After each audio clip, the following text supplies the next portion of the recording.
पङ्कजवासिनि देव सुपूजित सद्गुणवर्षिणि शान्तियुते जय जय हे मधुसूदन कामिनि आदिलक्ष्मि सदा पालय माम्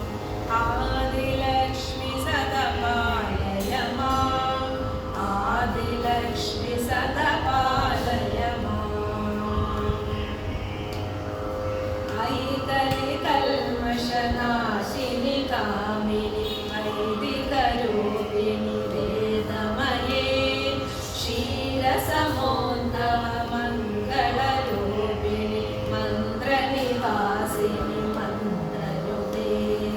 मङ्गलदायिनि अम्बुजवासिनि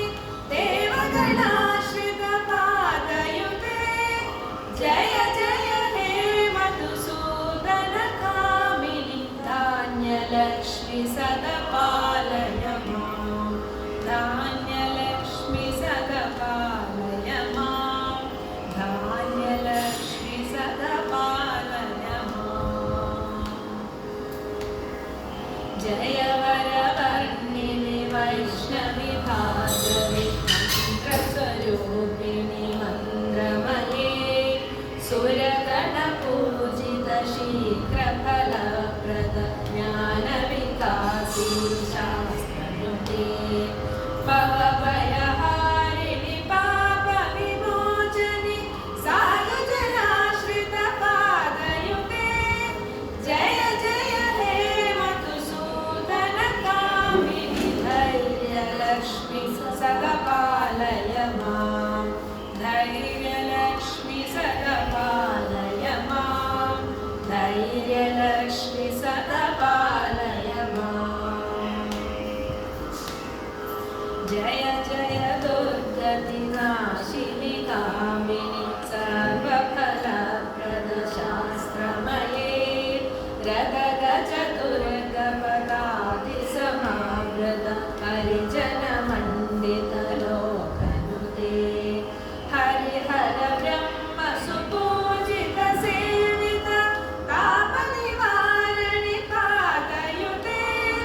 जय जय हे मधुसूदन कामिनि गजलक्ष्मीरूपेण पालय माम्